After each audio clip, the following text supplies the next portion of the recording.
Hey guys, welcome to Peripheral Vision, and today we are taking a look at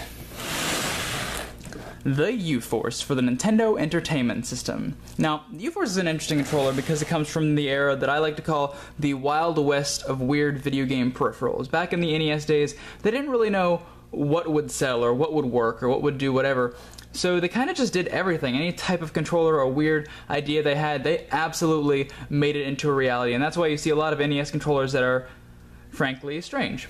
And this is probably near the top of that ladder, shortly below things like the Power Glove and the Speed Board, but one of my personal favorites. A lot of you might have seen this item on the Angry Video Game Nerds review of several Nintendo peripherals, and that's actually one of the things that inspired me to do peripheral views myself. So thank you, AVGN, and here is my look at the U-Force. So what is the U-Force? First off, it is made by Broterband, which is a German company known more for educational titles, so this is kind of a strange entry into the controller market, and you can see right away, it doesn't look like a standard controller. It looks almost like a game of Battlefield or a laptop or something. We see that it's called a Power Field controller. Don't know what that means. Well, I mean, I do, and I'll explain it, but you don't yet. You touch nothing, yet it knows your every move. Wow, it seems like Connect before Connect was a thing.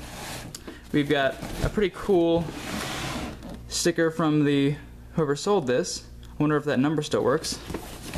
And then we've got the back. And as with most Nintendo things, the back has that gray to black color tone, and we get a lot of pictures of games you can play with it, all the different things that come with the U-Force. Let's open this thing up though. Unfortunately, this one has a little tear on the top, but not that big of a deal. So let's open this up.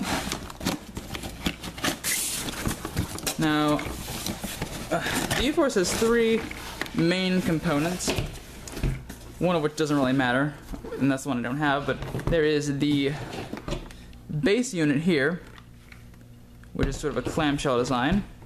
Let me tilt this down so we can see it better. Then we've got the stick, the flight stick, and there would normally come with it a little rectangular piece of plastic that could be used for the controller, but you can really use any rectangular anything for it, just as long as it's roughly the same size.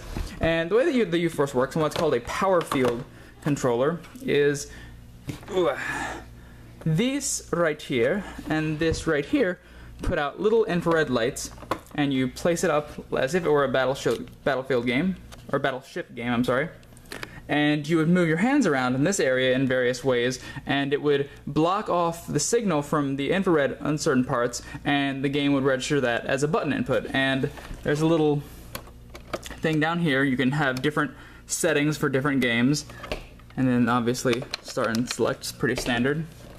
And that's how it worked. You would move your hands to the side to make Mario run or jump, or move it up and down for Tetris or stuff like that. And that's the basic idea behind the U-Force. Now, where the control stick comes in is actually pretty fascinating. You would place it into the little hole down here, and it doesn't actually connect. There's no wires or anything. It's just a piece of plastic.